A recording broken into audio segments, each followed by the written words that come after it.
আজকের ওয়েদারটা অনেক সুন্দর ছিল। আজকে অনেক সানলাইট ছিল।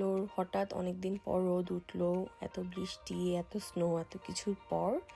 সো আসসালামু আলাইকুম, হ্যালো সবাইকে, কি অবস্থা সবার? আমি আনাদার ব্র্যান্ড নিউ ভিডিও নিয়ে হাজির হয়ে গেছি। এটা জাস্ট নর্মাল একটা দিন সবসময় যেভাবে কাটে সেখান থেকে ছোট ছোট ক্লিপ দিয়ে আপনাদের সাথে শেয়ার করা। সো ফাইনালি সকালে বের হয়ে আমরা ব্রেকফাস্ট করতে যাই।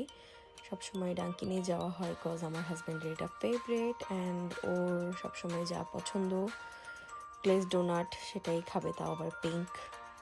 অ্যান্ড আমি অলওয়েজ ক্রোসান্ট টোস্টেড উইথ বাটার, এটা আমার নর্মাল সবসময় খাওয়া হয় যখনই বের হয়ে ডাঙ্কিনে খাওয়া হয়। অ্যান্ড কফি নিয়ে ব্যাংকের কাজ সেরে আমরা বাসায় আসি অ্যান্ড আমি একটু ডিফারেন্টভাবে লাঞ্চ রেডি করছিলাম। আমি fried chicken and fried rice করছিলাম। আমি খুবই সিম্পল ওয়েতে সিম্পল রেসিপি ইউজ করে রান্না করতে পছন্দ করি। আমি খুব বেশি ঝামেলা পছন্দ করি না। লাইক ঘরে যা অ্যাভেলেবল থাকে সেসব দিয়ে কিছু একটা বানানোর ট্রাই করি। খুব কমপ্লিকেটেড করে রান্না করা আমার মোটেও পছন্দ না, কারণ আমার মাথায় এত কিছু ঢুকে না। সো আমি অলওয়েজ ইজি গোয়িং মানুষ অ্যান্ড আমি ইজিভাবে রান্না করতে পছন্দ করি।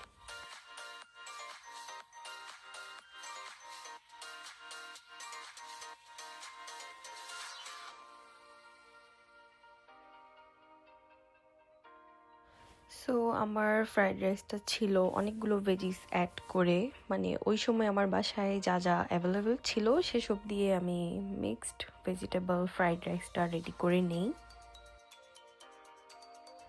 অ্যান্ড আমার ফ্রাইড রাইস একদম ডান, সব কিছুই ডান। সো সেদিনের লাঞ্চটা ছিল খুবই সিম্পল বাট ইউনিক। এরপর লাঞ্চ শেষ করে সন্ধ্যের দিকে আমি হেভি কিছু খেতে চাচ্ছিলাম না, যেহেতু দুপুরে অনেক হেভি কিছু হয়ে গিয়েছিল। সো আমি জাস্ট এয়ার ফ্রায়ারে একটা কর্ন গ্রিল করে খাচ্ছিলাম। এই তো আমার সিম্পল ইভিনিং স্ন্যাক্স। আল্লাহ হাফিজ।